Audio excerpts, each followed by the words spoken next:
சாந்தம் பொறுமை அன்பு நிறைந்து காணப்படுகிற எங்கள் தேவாதி தேவனே, ராஜாதி ராஜனே, கர்த்தாதி கர்த்தரே, உம்மை துதிக்கிறோம் அப்பா, உம்மை ஸ்தோத்தரிக்கிறோம் கர்த்தாவே.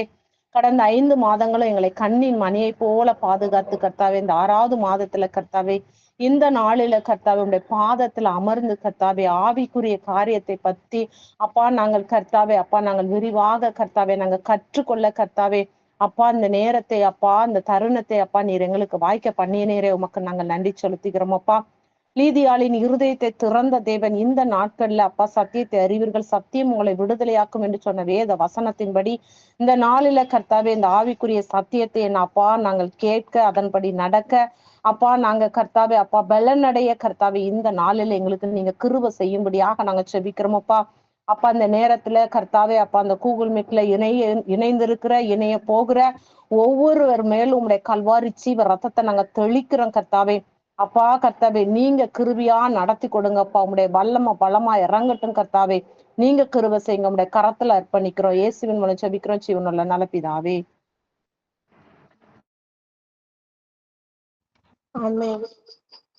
ஒரு பாடலை நம்ம பாடி கர்த்தரை ஆராதிப்போம். அதனால ஒரு பாடலையும் ஸ்டெஃபி பாடுவாங்க.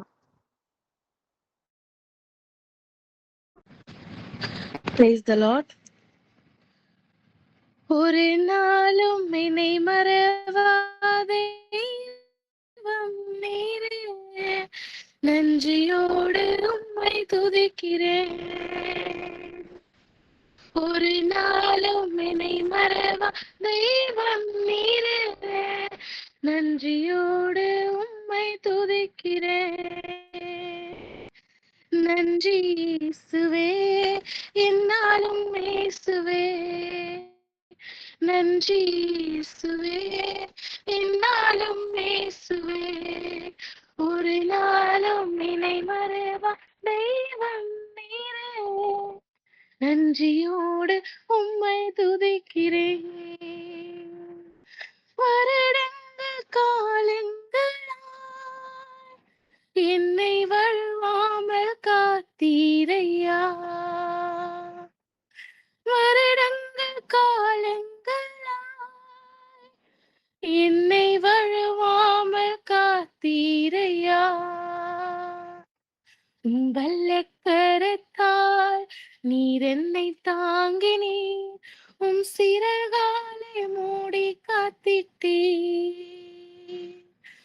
வல்லக்கரத்தால் நீர் என்னை தாங்கினீர், உம் சிறகாலை மூடி காத்திட்டீர். நன்றி இயேசுவே, என்னாலும் இயேசுவே, நன்றி இயேசுவே, என்னாலும் இயேசுவே. ஒரு நாளும் என்னை மறவா தெய்வம் நீரே, நன்றியோடு உம்மை துதிக்கிறேன். வாக்குத்தத்தம் தந்தவரே, உந்தன் வாக்கில் உண்மை உள்ளவரே, வாக்குத்தத்தம் தந்தவரே, உந்தன் வாக்கில் உண்மை உள்ளவரே. யார் மறந்தாலும் நான் மறவேனே என்று வாக்கினுக்கு அளித்தவரே. யார் மறந்தாலும் நான் மறவேனே என்று வாக்கினுக்கு அளித்தவரே. நன்றி இயேசுவே, இந்நாளும் இயேசுவே, நன்றி இயேசுவே, இந்நாளும் இயேசுவே. ஒரு நாளும் என்னை மறவா தெய்வம் நீரே, நன்றியோடு உம்மை துதிக்கிறேன்.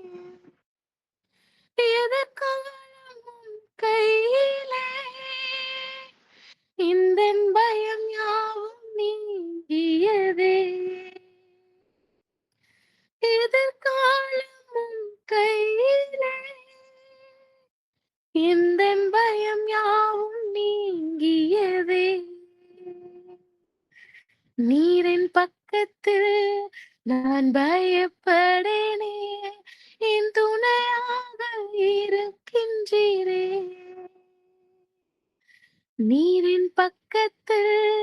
நான் பயப்படேனே, என் துணையாக இருக்கின்றீரே. நன்றி இயேசுவே, என்னாலும் இயேசுவே. நன்றி இயேசுவே, என்னாலும் இயேசுவே. ஒரு நாளும் என்னை மறவா தெய்வம் நீரே. நன்றியோடு உம்மை துதிக்கிறேன். ஒரு நாளும் என்னை மறவா தெய்வம் நீரே. நன்றியோடு உம்மை துதிக்கிறேன். ஸ்தோத்திரம், ஸ்தோத்திரம், ஸ்தோத்திரம், ஸ்தோத்திரம், ஸ்தோத்திரம் கர்த்தாவே. அப்பா, இந்த நல்ல வேலைக்காக உமக்கு நன்றி ஆண்டவரே. இந்த நாளிலே அப்பா, இந்த ஸ்பிரிச்சுவல் வார்ஃபேர் பேருக்காக அப்பா நாங்க ஒன்று கூடி வந்திருக்கிறோம் கர்த்தாவே. அப்பா, இன்றைய நாளிலே இந்த பிரேயர் உம்முடைய பாதத்துல ஒப்பு கொடுக்கிறேன் சப்பா. நீங்க பொறுப்பெடுத்துக் கொள்ளுங்க அப்பா. அப்பா, இங்க நடத்துக்கிற வயசுனாக்காவே உம்முடைய பாதத்துல ஒப்பு கொடுக்கிறேன் சப்பா. நீங்க நடத்துங்க ஆண்டவரே. அப்பா, இன்னும் அதிகமான அப்ப இன்னும் நிறைய பேர் வந்து கலந்துக்கலும் இந்த ப்ரேயர்ல. அவங்களுக்கு இது அதிகமாக பிரயோஜனமாக இருக்கும். கர்த்தர் நீங்க கிருபை பாராட்டுங்க. இயேசு மூலம் ஜெபிக்கிறேன் என் நல்ல பிதாவே, ஆமென். ஆமென். கர்த்தருடைய பரிசுத்த நாமத்துக்கு மகிமை உண்டாவதாக. இந்த ஸ்பிரிச்சுவல் வார்ஃபேர் வெபினாருக்கு வந்திருக்க உங்களை ஒவ்வொருவரையும் இயேசு கிறிஸ்துவின் நாமத்தினால வாழ்த்தி வரவேற்கிறேன். இந்த வேளையில நம்ம ஸ்டார்ட் பண்ணலாம். ஸ்பிரிச்சுவல் வார்ஃபேர், ஆவிக்குரிய யுத்தம். அதை குறித்து தான் நம்ம வர இன்னைக்கு, நாளைக்கு, நாளைக்கு 3 நாள் 1 மணி நேரம் நம்ம வந்து தியானிக்க போகிறோம். கண்களை மூடி தேவனை நோக்கி பார்ப்போம். அன்புள்ள இயேசப்பா, இந்த வேளையில எங்களை அர்ப்பணிக்கிறோம். ராஜா, அந்த ஆவிக்குரிய யுத்தத்தை குறித்த காரியங்கள் ஆண்டவரே ஆரம்பத்திலிருந்து ஒரு அறிமுகத்தை நாங்க பார்க்க போகிறோம். நீங்க எங்களுக்கு கற்றுத்தாங்க அப்பா. ரகசியங்களை போதிக்கிற தெய்வம் நீங்க எங்களுக்கு கற்றுத்தாங்க. தெளிவாய் போதித்தரலுங்க. எங்க மனதை திறந்தரலுங்க. டிஸ்ட்ராக்ஷன்ஸை எடுத்து போடுங்க. எங்களுக்கு உதவி செய்யுங்க. பரிசுத்த ஆவியானவர் எங்கள் மனங்களை ஒருமுகப்படுத்துங்க. எங்களை அர்ப்பணிக்கிற எங்களோடு இடைப்படுங்க. இயேசுவின் மூலம் ஜெபிக்கிறோம் நல்ல பிதாவே, ஆமென், ஆமென். ஓகே, சரி. இப்போ வந்து நம்ம வார்ஃபேரோட ஃபர்ஸ்ட் ஒரு கருப்பொருள் வசனத்தை நம்ம வாசிப்போம். முக்கால்வாசி பேருக்கு இங்க இருக்கவங்களுக்கு தெரியும் நினைக்கிறேன். நம்ம எடுத்து வாசிப்போம். எபேசியர் 6ஆம் அதிகாரம் 11, 12. நீங்கள் பிசாசின் தந்திரங்களோடு எதிர்த்து நிற்க திராணி உள்ளவர்கள் ஆகும்படி தேவனுடைய சர்வாயுத வர்க்கத்தை தரித்து கொள்ளுங்கள். ஏனெனில், இது முக்கியமான வசனம். ஏனெனில், இத பாருங்க, மாம்சத்தோடும் இரத்தத்தோடும் அல்ல, துரைத்தனங்களோடும் அதிகாரங்களோடும் இப்பிரபஞ்சத்தின் அந்தகார லோகாதிபதிகளோடும் வானமண்டலங்களில் உள்ள பொல்லாத ஆவிகளின் சேனைகளோடும் நமக்கு போராட்டம் உண்டு. அப்போ இதுல நம்ம பார்க்கும் பொழுது 2 காரியம். இதுல போராட்டம் இல்ல, ஆனா இதோட போராட்டம் உண்டு. 2 காரியம். அந்த ஒரு வசனத்துல இதோட போராட்டம் நம்மளுக்கு கிடையாது, ஆனா இதோட போராட்டம் உண்டு. எதோட போராட்டம் கிடையாதான்? மாம்சத்தோடும் ரத்தத்தோடும் கிடையாது. அப்படின்னா என்ன? மனுஷனுக்கு மனுஷன் நேர பிரச்சனை வரும்போது பிரச்சனை பண்றது அந்த மனுஷன்ல, பின்னாடி என்ன செயல்படுது, அது நம்மளுக்கு கண்ணுக்கு தெரியாத ஒண்ணு என்ன செயல்படுது, அதுதான். இது மனுஷங்களோட பிரச்சனை இல்ல, மாம்சத்தோட ரத்தத்தோட எனக்கு பிரச்சனை இல்ல. பட் அது தாண்டி இருக்கிற, அதற்கு பின்னாக செயல்படுகிற துரைத்தனங்கள், அந்தகார லோகாதிபதிகள், அதிகாரங்கள், வானமண்டல பொல்லாத ஆவிகளின் சேனைகளோடு எனக்கு போராட்டம் இருக்கு. இது யாருக்கு போராட்டம் இருக்கு? இந்த ஆவிக்குரிய யுத்தம்னா என்ன? அதுல இந்த மனிதர்களுக்கு என்ன ரோல் பிளே பண்றாங்க? இதுல இந்த இந்த யுத்தம் யாருக்கும் யாருக்கும் உடையது? இததான் நம்ம இந்த வரப்போகிற நாட்களில நம்ம பார்க்க போகிறோம். முதலாவது, ஆவிக்குரிய யுத்தம். இதுல 2 டேர்ம் நம்ம பார்க்க முடியுது. ஆவிக்குரிய யுத்தம். முதல்ல யுத்தம் என்றால் என்ன நம்ம பார்ப்போம். யுத்தம் வேதத்துல அதிகமாக சொல்லப்பட்டிருக்கு. நம்ம பழைய ஏற்பாட்டுல பார்த்தா அதிகமான யுத்தங்கள் யோசுவா செஞ்சிருக்காரு. இன்னும் இஸ்ரவேலர்கள் அநேக பேர் செஞ்சிருக்காங்க. தாவீது அதிகமான யுத்தம் வந்து செஞ்சிருக்கிறார். அதிகமான யுத்தத்தை வந்து தாவீது செஞ்சிருக்கிறார். அப்ப இந்த யுத்தம்னா என்ன அப்படின்னா, நம்ம பார்க்கணும் அப்படின்னா, முதலாவது யுத்தம் என்பது 2 குழுக்கள், 2 பேர், 2 தனிநபர்கள் சண்டை போட்டா அது வெறும் சண்டை. அது வாய் சண்டை இல்ல கை சண்டை சொல்லுவோம். பட் 2 விதமான குழுக்கள். எப்படிப்பட்ட குழுக்கள்னா, எதிர் நோக்கத்தோடு இருக்கிற குழுக்கள் செய்யும் போர் யுத்தம் என்று சொல்லுகிறோம். 2 விதமான குழுக்கள் சொல்லுவோமா? 2 விதமான குழுக்கள்னா நிறைய பேர் சேர்ந்து. ஆனா என்ன மாதிரி, எதுக்காக யுத்தம் செய்றாங்க? 2 பேருக்கும் எதிரெதிரான நோக்கம் இருக்குது. 2 பேருக்கும் நோக்கம் இருக்கு. ஆனா 2 இடிச்சுக்குது. 2 பேருடைய நோக்கமுமே எதிரா இருக்கனால இடிச்சுக்குது. அதனாலதான் அவங்களுக்குள்ள என்ன வருதாம்? சண்டைகள் வருது. அதுதான் போர் வருது. அதுதான் நம்ம யுத்தம் அப்படின்னு சொல்றோம். யுத்தம்னா புரியுதுல? 2 பேர் எதிரெதிர் நோக்கமுடைய 2 குழுக்களுக்கு இடையே நடக்கும் போர் யுத்தம். ஓகே, அப்போ ஆவிக்குரிய யுத்தம்னா, முதலாவது ஆவிக்குரிய அப்படின்னா என்னன்றத நம்ம பார்க்கலாம். அதற்கு முன்பாக நம்ம இந்த வாசித்த அந்த கருப்பொருள் வாசனத்தை ஒரு வாட்டி வாசிக்கலாமா? யாராவது எடுத்து வாசிங்க. எபேசியர் 6:11-12. ஒருவர் எடுத்து வாசிக்கலாமா? வேதம் இருக்கிறவங்க. நீங்கள் பிசாசின் தந்திரங்களோடு எதிர்த்து நிற்க திராணி உள்ளவர்கள் ஆகும்படி தேவனுடைய சர்வாயுத வர்க்கத்தையும் தரித்து கொள்ளுங்கள்.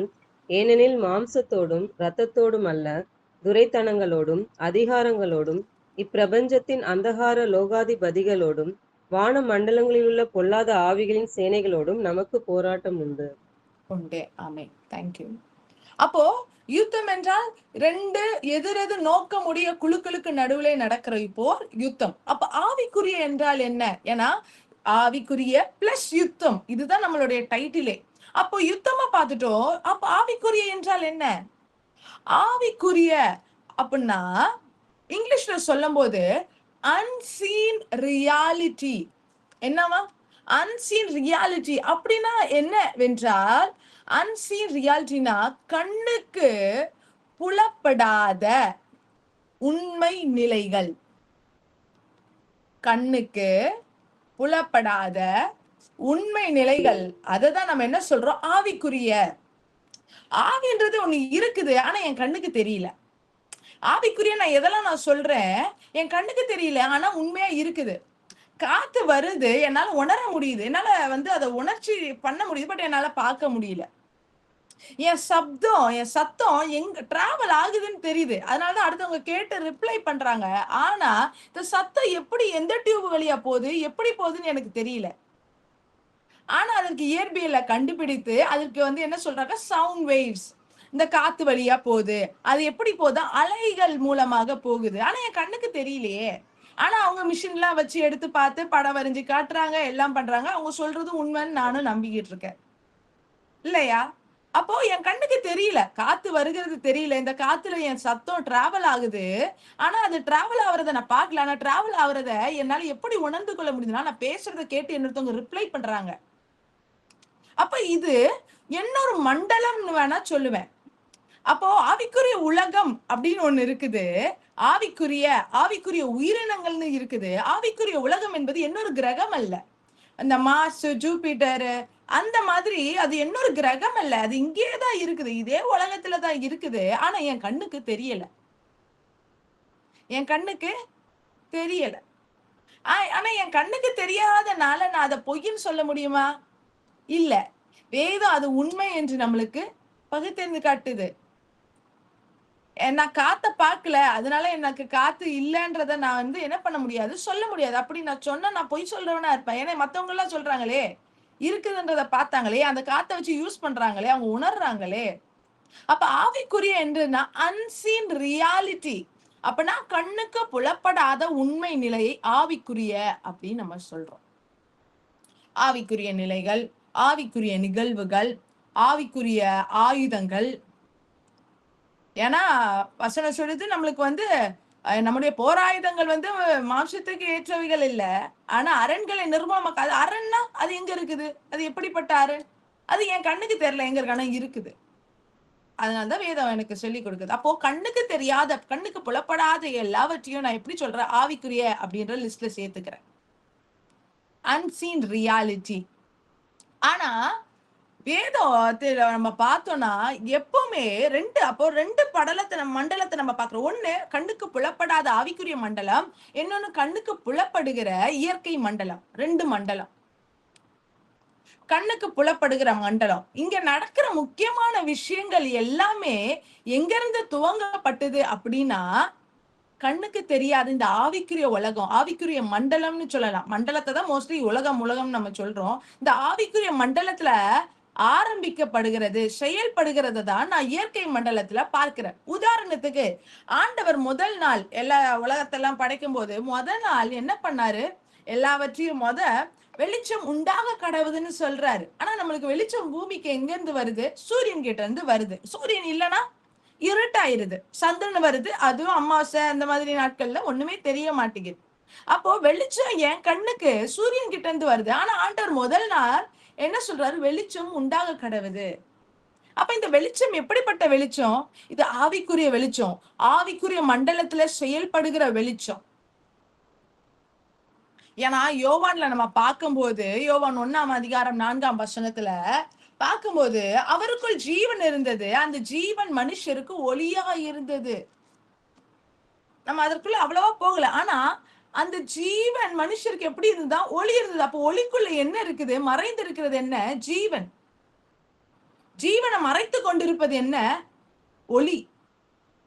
அப்போ ஆண்டவர் உலகத்தை எடுத்தோன்னு மனுஷனை படைக்காம, மரஞ்செடி கொடிய படைக்காம அவருக்கு உண்டாக்குனது என்னன்னா, அது எப்படி உலகம் எப்படி இருந்தது? அது வெறுமையா இருந்தது, ஒழுங்கின்மையா இருந்தது. அது வார்த்தையை அவர் பேசுறாரு, அதற்கு முன்பாக பரிசுத்த ஆவியானவர் அங்க அசைவாடி கொண்டு இருப்பார். எதற்கு? அந்த வார்த்தையை அதை எடுத்துக்கிட்டு அப்சர்வ் பண்ணிக்கிட்டு அந்த வார்த்தை கேட்டு நான் ரிஃப்ளெக்ட் பண்ணணும்னா முதலாவது பரிசுத்த ஆவியானவர் என் மேல அசைவாடணும். அப்ப ஒளி வருது. அது எப்படிப்பட்ட ஒளி? ஆவிக்குரிய ஒளி. என் கண்ணுக்கு தெரியல. அது இப்ப இங்க இருக்கிறனாலதான் நான் ஜீவனோடு இருக்கிறேன். அது இருக்கிறனாலதான் மரச்செடி எல்லாம் ஜீவனோடு இருக்குது. பூமிக்கு ஜீவன் இருக்குது. தண்ணிக்கு அது அதால பேச முடியும். ஏன்னா சாட்சி இடுகிறது. வெளிப்படுத்துதல பார்க்கும்போது சாட்சி இடுகிறவைகள் 3 ஆவி, ரத்தம், தண்ணின்னு சொல்லுது. அப்ப இவைகளுக்குள்ள எல்லாம் ஜீவன் இருக்குது. அப்ப இவைகளுக்குள்ள ஜீவன் கொடுக்கிறது என்ன? நம்ம உலகத்துல பார்க்கிற ஆண்டவர் படைத்த வெறும் நடக்கிற ஜீவன்கள் மாத்திரம் இல்ல, மரம், செடி, கொடி, பூமி, நிலம் எல்லாத்துக்குள்ளயும் ஜீவன் இருக்கு. இந்த ஜீவனை கொடுக்கிறது என்னன்னா, ஆண்டவர் முதல் நாள் சொன்ன வெளிச்சம் உண்டாக கடவுது. ஆனா அந்த வெளிச்சத்தை நம்ம பார்க்கல. ஆனா அந்த வெளிச்சம் தான் ஒவ்வொருவனுக்குள்ளயும் ஜீவனை கொடுக்குது. அப்போ ஆவிக்குரிய மண்டலத்துல பேசப்படுகிறவைகள், செய்யப்படுகிறவைகளை தான் நம்ம கண்ணுல நம்ம பார்க்கிறோம், நம்ம வாழ்க்கையில பார்க்கிறோம். நம்ம வாழ்க்கையில ஏன் திடீர்னு இந்த பிரச்சனை வந்தது?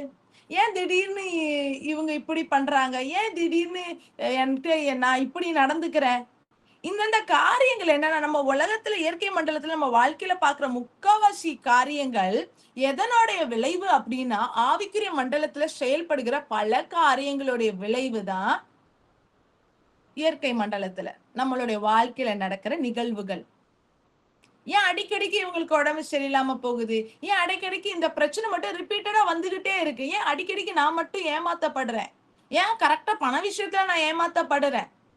இல்லைன்னா உறவுகள் ஏன் எப்ப பாரு என்கிட்ட மட்டும் தூரமா விலகி போறாங்க? எப்ப பாரு நான் பேசுனா மட்டும் என் உறவுகளுக்குள்ள சண்டைகள் வருகிறது? ஏன் என்னால ஒரு வேலையில நிலையா நிக்க முடியல? என்னால மட்டும் இல்ல, என்னுடைய முன்னோர்கள், என் அப்பா அம்மா, என் பாட்டி தாத்தா அவங்களையும் பார்த்தாலுமே ஒழுங்கா ஒரு வேலையில நிலையா நிக்க முடியல. அவங்க திருப்பி ஜாப மாத்திக்கிட்டே இருக்காங்க. இதெல்லாம் ஒரு ரிப்பீட்டடான ஆக்ஷன், ஒரு ரிப்பீட்டட் பேட்டர்னை பாக்குறோம். ஒரு குறிப்பிட்ட வயசுல எல்லாருக்குமே பிரச்சனைகள், உடம்பு சரியில்லாம போகுது. ஒரு 18 வயசான அந்த வீட்டுல இருக்க எல்லாருக்கும் வீசிங் வருது. இல்ல அந்த வீட்டுக்காரங்களுக்கு மட்டும் பிரத்யேகமா இந்த தோல் நோய் வருது. அதற்கு வாழ்நாள் முழுக்க மருந்து சாப்பிட வேண்டியதா இருக்கு. கேட்டா சொல்லிடுவோம், நான் இதெல்லாம் ஏற்கனவே பழக்கம்தான்.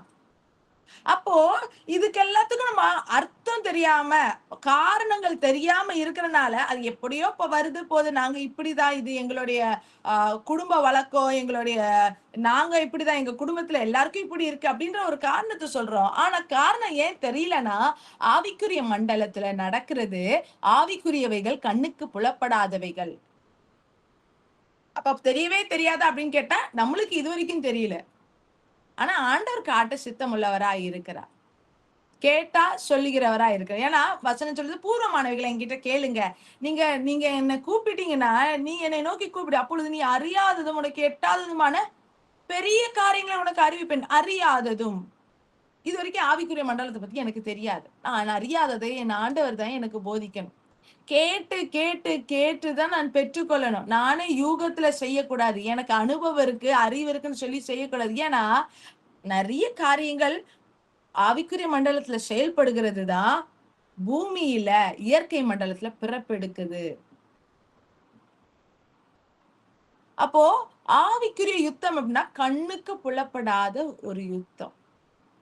கண்ணுக்கு புலப்படாத ஒரு யுத்தம். அந்த ஆவிக்குரிய யுத்தத்தோட ஒரு இயல்பு என்னன்னா, அதுல நம்ம எழுந்து சண்டை போட்டாலும் சண்டை போடலனாலும் அது பாட்டுன்னு நடந்துகிட்டே தான் இருக்கும்.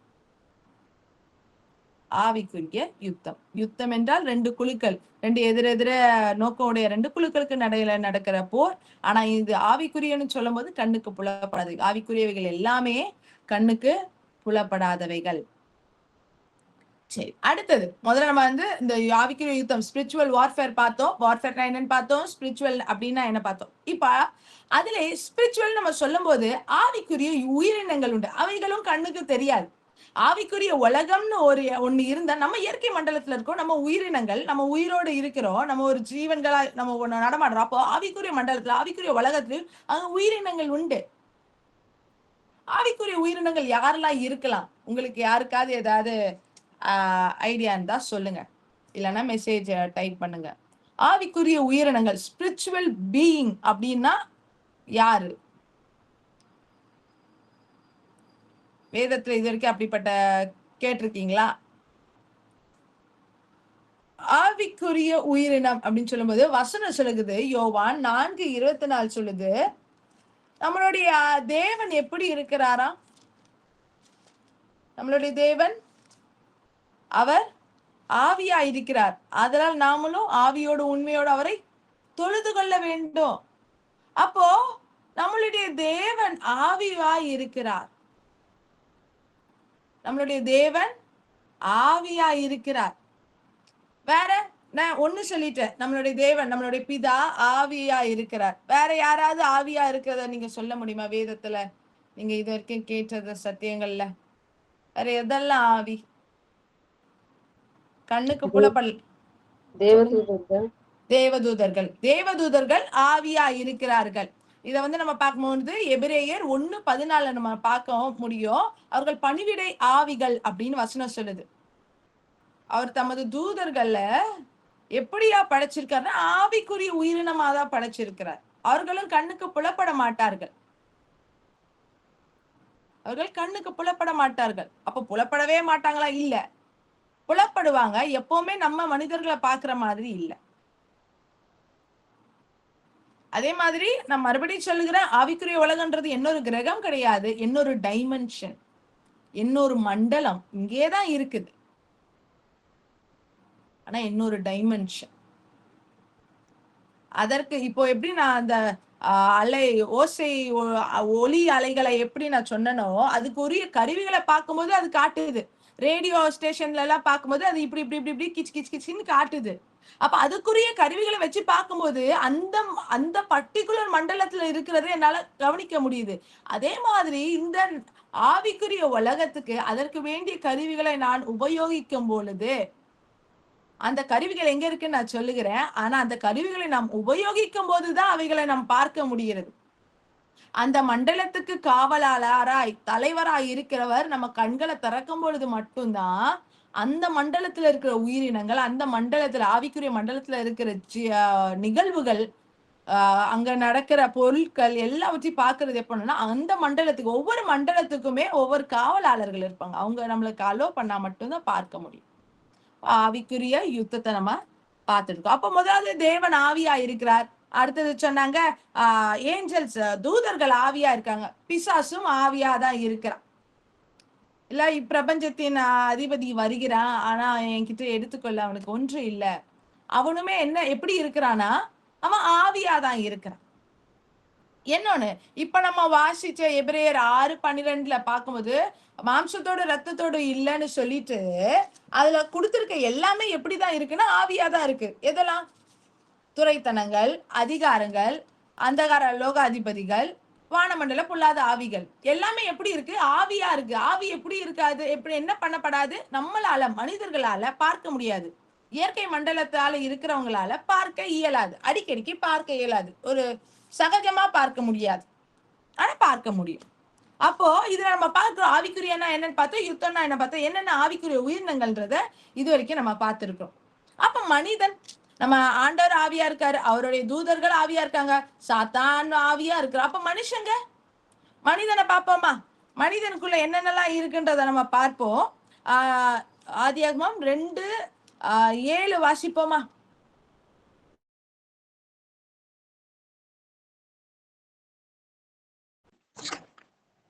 தேவனாகிய கர்த்தர் மனுஷனை பூமியின் மண்ணினாலே உருவாக்கி ஜீவ சுவாசத்தை அவன் நாசியிலே ஊதினார், மனுஷன் ஜீவாத்துமானான்.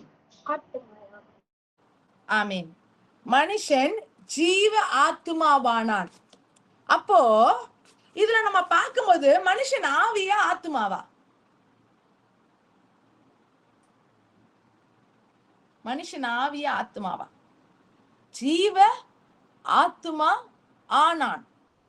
அதுல வசனம் சொல்லுது, தேவன் தமது ஆவியை ஊதினார், எப்படி ஆனானா? ஜீவ ஆத்மாவானான். அப்ப மனுஷன் ஆவி உடையவனா ஆத்மா உடையவனா? நம்மளுக்கு தெரியும் மனுஷனுக்கு 3 இருக்கிறது. அததான் நம்ம இப்ப அந்த பிபிடில பார்த்தோம். இன்னொரு வாட்டி பாப்போமா. 3 இருக்குது. 1 ஆவி, ஆத்மா, சரீரம். 3. மனிதன் ஒரு ஆத்மா. ஆனா தேவன் தமது ஆவியை ஊதியதால அவனுக்குள்ள ஆவி இருக்கிறது. 3வது, அவனுக்கு ஆண்டவர் மண்ணினால ஒரு சரீரத்தையும் உண்டாக்கினார். அந்த மண்ணு எப்ப சரீரம் ஆகுதுன்னா, தேவனுடைய ஆவி இந்த மண்ணுக்குள்ள உள்ள போகும்போதுதான் அது சரீரமாய் நல்லா தொடுறதுக்கு ஏதுவாய் மாறுது. அப்போ தேவ ஆவி சரீரம் 2 ஜாயின் ஆகும்போது உள்ள இருந்து ஒண்ணு எக்ஸ்ட்ராவா ஒண்ணு வருது, உருவாகி வருது. அதுதான் ஜீவ ஆத்மா, அதுதான் ஆத்மா. இப்ப ஆவி, ஆத்மா, சரீரம். அப்போ மனிதன் ஒரு ஆத்மா, அவன் ஆவியை உடையவனாய் இருக்கிறான். 3வது, அவன் சரீரத்துக்குள் வாழ்கிறவனாய் இருக்கிறான். மனிதன் ஒரு ஆத்மா, அவன் ஆவியை உடையவனாய் இருக்கிறான், மனிதன் சரீரத்துக்குள் வாழ்கிறான். ஆத்மான்றதுக்கு வசனத்தை வாசித்துட்டோமா. அடுத்தது நீதிமொழிகள் 20:27 வாசிக்கும் போது, மனுஷனுடைய ஆவி கர்த்தர் தந்த தீபமா இருக்கிறது, அது அவன் உள்ளத்தில் உள்ளவைகள் எல்லாம் ஆராய்ந்து பார்க்கும். அப்போ மனுஷனுக்குள்ள ஆவியும் இருக்கு. 2 கொரிந்தியர் 5:8 சொல்லும் போது, இந்த தேகத்தை விட்டு எனக்கு பிரியவும் மனசு இருக்குது அப்படின்னு பவுல் சொல்ற. இந்த தேகம், சரீரம். அப்ப 3 காரியங்களை நம்மளால பார்க்க முடியுது. மனுஷனுக்கு ஆவி, ஆத்மா, சரீரம். இதெல்லாம் நம்மளுக்கு ஓரளவுக்கு தெரிஞ்ச சத்தியங்களா இருக்கிறது. அப்போ இந்த ஆவி மனுஷனுக்குள்ள அந்த மண்ணுக்குள்ள வரும்போதுதான் அது ஜீவன் பெருகுது. ஆத்மாவுக்கு ஜீவன் கொடுக்கிறது எது? சரீரத்துக்கு ஜீவன் கொடுக்கிறது எல்லாமே என்னன்னா ஆவிதான். ஒவ்வொன்றுத்துக்குமே தனித்தனி இருக்கிறது. ஆனா 3த்துக்குமே ஆவி, 3த்துக்குமே உயிர் கொடுக்கிறது எது அப்படின்னு நம்ம பார்க்கும்போது ஆவி. ஆவி, ஆத்மா, சரீரம். அப்ப ஆத்மாவுக்கு ஜீவன் கொடுக்கிறது எது? ஆத்மாவுக்கும் சரீரத்துக்கும் ஆவிதான் ஜீவன் தரும். ஆத்மாவுக்குமே தனியா, அந்த ஆவிக்கு தனியா ஒரு ஜீவன் கொடுக்கிறது என்னன்னா, ஆவிக்கு ஜீவன் தருதுன்னா தேவனோடு உள்ள உறவு தான். அதை நம்ம பார்க்கலாம், வர வர அடுத்தடுத்த ஸ்லைட்ஸ்ல இருக்கும். ஆவினா என்ன, அதுக்குள்ள என்ன பார்ட்ஸ் இருக்கு. இப்போதைக்கு நமக்கு 3 தெரிஞ்சா போதும். மனிதனுக்கு அவன் ஆத்மாவா இருக்கிறான், அவனுக்கு ஆவிய ஆண்டவர் கொடுத்திருக்கான், அவன் சரீரத்துல தேகத்துல வாழ்கிறவனா இருக்கிறான். அப்போ இதுல நம்ம பார்க்கும்போது மனுஷனுக்கு ஒரு முக்கியமான ஒரு ஆசீர்வாதம், ஒரு கிஃப்ட் ஆண்டவர் கொடுத்திருக்கிறார். அடுத்த கேள்வியை நம்ம பார்ப்போம் பிபிடில. ஏன் மனுஷனுக்கு மட்டும் சரீரம் இருக்கு? ஆண்டவருக்கு சரீரம் இல்ல, பிசாசுக்கு சரீரம் இல்ல, டீமன்ஸ்க்கு ஏஞ்சல்ஸ்க்கும் சரீரம் இல்ல, ஏன் மனுஷனுக்கு மட்டும் சரீரம் இருக்கு? ஏன் மனுஷனுக்கு மட்டும் சரீரம் இருக்கு? வாசிப்போம். சங்கீதம் 115:16.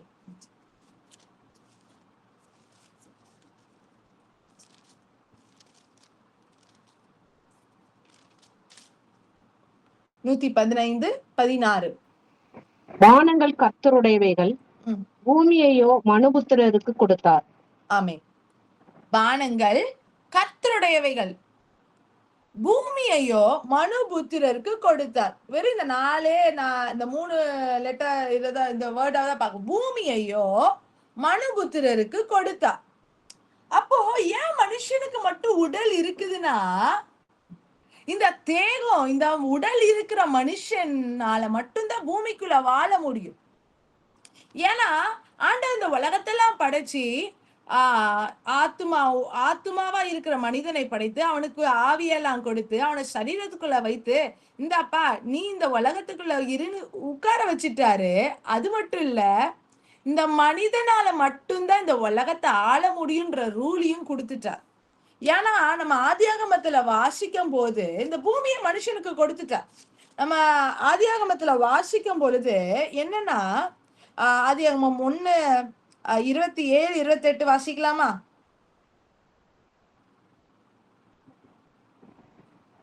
தேவன் தம்முடைய சாயலாக மனுஷனை சிருஷ்டித்தார், அவனை தேவ சாயலாகவே சிருஷ்டித்தார், ஆணும் பெண்ணுமாக அவர்களை சிருஷ்டித்தார். இது சிருஷ்டித்தார். அடுத்தது அவர்களை படைத்து ஆண்டவர் என்னென்ன நோக்கத்தோட படைத்தார்ன்றத அவர் சொல்றாரு. இதுதான் ஒரு மனுஷனை, ஒரு மனுக்குலத்தை அவர் படைத்ததற்கான பல நோக்கங்கள் உண்டு. அதுல ஒரு முக்கியமான நோக்கம் என்னன்னா, பின்பு தேவன் அவர்களை நோக்கி நீங்கள் பழுகி பெருகி பூமியை நிரப்பி அதை கீழ்ப்படுத்தி, அப்புறம் சமுத்திரத்தின் மச்சங்கள் ஆகாயத்து பறவைகள், அதாவது அவர் படைச்ச எல்லாவற்றையுமே ஆண்டு கொள்ளுங்கள். பழுகி பெருகி பூமியை நிரப்பி ஆண்டு கொள்ளுங்க. இதுல 2 பர்பஸ் பார்க்க முடியுது, 2 நோக்கம் பார்க்க முடியுது. ஏன் ஆண்டவர் மனுஷனை படைத்தாரு? பழுகி பெருகி அதை ஆண்டு கொள்றதுக்கு. அப்போ பூமியை படைச்சு பூமியை உண்டாக்கி அது எல்லாத்தையும் சீரமைச்சிட்டு மனுஷனையும் உண்டாக்கி அந்த பூமியை அவன் கையில கொடுக்கிறாரு. இதுக்கு இந்த பூமி மொத்தத்துக்குமே நீதான்ப்பா ராஜா, நீ மட்டும்தான் ஆளுகை செய்யணும். அதனாலதான் வானங்கள் கர்த்தருடையவைகள், ஆனா பூமியையும் மனுபுத்திரருக்கு கொடுத்தார். மனுபுத்திரருக்கு மட்டும்தான் கொடுத்தார், தேவதூதர்களுக்கு கொடுக்கல, பிசாசுக்கு கொடுக்கல. இன்னும் பிரத்யேகமா சொல்ல போனா ஆண்டவரே அவர் ஆவியா இருக்கிறனால உள்ள வர்றதுக்கு அவருக்கு மனுஷனுடைய பெர்மிஷன் தேவைப்படுது. இதற்கு இன்னொரு ரெஃபரன்ஸ் நம்ம பார்க்கும்போது ஏசு சொல்லும் போது சொல்றாரு, அறுப்பு மிகுதி வேலையாட்களோ குறைவு. அதனால அறுப்புக்கு எஜமான்கள் வேலையாட்களை அனுப்பும்படிக்கு என்ன பண்ணுங்க, அவர்கிட்ட வேண்டிக் கொள்ளுங்கள் அப்படின்னு ஏசப்பா சொல்லி தராரு. ஆனா நம்மளுக்கு வித்தியாசமா இருக்கும். அவருக்கு அறுப்பு மிகுதின்னு தெரியுது, வேலையாட்கள் தேவைப்படுறாங்க, ரொம்ப குறைவா இருக்காங்கன்னு தெரியுது. அப்பனா அவர் அனுப்ப வேண்டியதானே? அவருதான் எஜமானா? இல்ல, மனுஷன் எவைகளை கேட்கிறானோ அவைகள் தான் இந்த பூமிக்குள்ள வரும். எந்த மாதிரி ஆசீர்வாதத்தை கேட்கிறான், எந்த மாதிரி உயிரினத்தை அவன் வேணும்னு கேட்கிறான். அவன் ஆண்டவரே எனக்கு சுகம் தாங்க அப்படின்னு சொல்லும் போது ஆண்டவர் தமது தூதனை அனுப்புகிறார். கர்த்தருக்கு பயந்தவர்களை சூழ பாளையம் இறங்கி விடுவிக்கிறார். அப்போ அவரு தமது ஜனங்களை விடுவிக்கணும் அப்படின்னா தூதனை அனுப்புவார். எப்போ? நம்ம கூப்பிடும் போது, கேட்கும் போது. ஏன் ஜெபம் முக்கியம்? ஏன் நம்மளுடைய பரிந்து பேசுதல் ரொம்ப அவசியமா இருக்குதுன்னா, இந்த ஒரே வசனத்திலே மொத்தமும் அடங்கி இருக்குது. இந்த பூமிக்கு ராஜா யாருன்னா மனிதன். அவன் கையில கொடுத்துட்டார். இந்த மனிதனுடைய பெர்மிஷன் இல்லாம பிசாசாலியும் உள்ள வர முடியாது, ஏஞ்சல்ஸாலையும் உள்ள வர முடியாது, ஆண்டவராலையும் உள்ள ஒர்க் பண்ண முடியாது. அப்ப ஆண்டவர் குறைஞ்ச பவர் உடையவரா இல்ல, அவரு பெருந்தன்மையோட தன்னை லிமிட் பண்ணிக்கிட்டார், தன்னை ஒடுக்கிக்கிட்டார். இது ஏன்னா அவர் தமது சாயலின்படி நம்மை படைத்திருக்கார். மனுஷனை படைத்தது அவருடைய சாயலின்படி. அது மட்டும் இல்ல, அவனுக்கு சுயாதீன பிரமாணம், அவனுக்கு ஃப்ரீ வில் கொடுத்திருக்கிறார். அவனுக்கு சித்தம்ன்ற ஒண்ணத்தை வைத்திருக்கிறார். அவன் இஷ்டப்படி அவன் செய்யணும். ஆனா அவருடைய நோக்கம் அவன் இஷ்டத்துக்கு செய்யறதுக்கான ஒரு டூல் அவனுக்குள்ள கொடுத்துட்டாரு. ஆனா அவருக்கு ஆசை நோக்கம் ஒண்ணு இருக்குது. ஆனா அவன் அதை கேட்டு செய்யறானான்னு பாப்பார். அப்ப நம்ம பார்த்தோம், ஏன் ஆண்டவர் மனுஷனை படைத்து உலகத்தை சீரமைச்சு மனுஷனை படைத்து அந்த பூமியை அவன் கையில கொடுத்துட்டார். நீ ஆண்டுகொள், வானங்கள் கர்த்தருடையது, பூமியோ மனுபுத்திரருக்கு கொடுத்தார். அதனாலதான் பிரேயர் அப்படின்ற ஸ்பிரிச்சுவல் ஆவிக்குரிய தொழில்நுட்பம் பெறப்பட்டது. இது அப்போ உள்ளதுல இவர் ஆண்டவர் ஆதிகாலம் முதலாக வைத்திருக்கிற ஒரு டெக்னாலஜி பேரு தான் பரிந்து பேசுதல், இல்லைன்னா ஜெபிக்குதல். அதனாலதான் நம்ம ஜெபித்து எல்லாவற்றையும் பெற்றுக்கொள்ளணும். அதனாலதான் நீங்கள் விசுவாசத்தோடு கேட்டுக்கொள்கிற எவைகளோ அவைகளை பெற்றுக்கொள்வீர்கள். அது ஸ்பிரிச்சுவல் டெக்னாலஜி, ஆவிக்குரிய ஒரு தொழில்நுட்பம். அப்ப ஆண்டவர் ஏன் மனிதனை படைத்தார்? 2 காரியத்தை. ஒண்ணு, பலுகி பெருகி பூமியை நிரப்பி அதை, 2வது ஆண்டு கொள்ளுங்கள். ஆதியாகமம் 2:15 வாசிக்கிறேன். அதுல முக்கியமா ஆண்டவர் இன்னொரு விஷயத்துக்காக மனிதனை படைத்தார். தேவனாய கர்த்தர் மனுஷனை ஏதேன் தோட்டத்தில் அழைத்து கொண்டு வந்து அதை பண்படுத்தவும் காக்கவும் வைத்தார். இதுல 2 காரியம் பார்க்கணும். முதல்ல பலுகி பெருகி ஆண்டு கொள்ளுங்கள், இதுல பண்படுத்தவும் காக்கவும். அப்ப இந்த உலகம் முழுவதையும் ஆண்டவர் படைச்சி அதை பண்படுத்தவும் காக்கவும் வைத்தார். நம்ம பார்க்க இங்க அதிகப்படியான ரொம்ப பில்லியன் கணக்கான மக்கள் இருக்காங்க, மனிதர்கள் இருக்காங்க. ஆனா ஆண்டவர் ஒவ்வொருவரையும் படைக்கும் போது ஒரு நோக்கத்தோடு, ஒரு திட்டத்தோட தான் படைச்சார். ஆதாமே அப்படிதான் படைச்சார். இதுல நம்ம உலகத்துல பார்க்கும்போது நிறைய ஃபீல்டு பார்க்க முடியுது, நிறைய என்ன சொல்ல நிறுவனங்களை பார்க்க முடியுது, இண்டஸ்ட்ரீஸ பார்க்க முடியுது. உதாரணத்துக்கு சினிமா இண்டஸ்ட்ரி, அடுத்தது என்ஜினியரிங், அடுத்தது மெடிசன் இண்டஸ்ட்ரி, இன்னும் டிரான்ஸ்போர்ட், இன்னும் லா, இந்த மாதிரி நிறைய இண்டஸ்ட்ரி, ஃபேஷன் இண்டஸ்ட்ரி. இந்த இண்டஸ்ட்ரிக்கெல்லாம் நோக்கம் கிடையாதா அப்படின்னு கேட்டா இல்ல. இதெல்லாம் பேய் படைச்சது, ஃபேஷன் பேய் படைச்சது, சினிமா பேய் படைச்சது இல்ல. இதெல்லாம் ஆண்டவருடைய சித்தத்தின்படிதான் உருவாக்கப்பட்டது. ஆனால் பிசாசு அதை தனது நோக்கத்துக்கு என்று திருப்பி கொண்டான். ஆண்டவர் இந்த உலகத்துல படைச்சது எதுவுமே வீணாகவோ கிடையாது. பிசாசால புதுசா எதையும் உருவாக்க முடியாது. அவன் ஆண்டவர் படைச்சதை ட்விஸ்ட் பண்ண முடியும், அசுத்தப்படுத்த முடியும், அது அருவருக்கத்தக்கதாக செயலாய் மாற்ற முடியும். ஆண்டவர் மனிதனை படைத்தார்.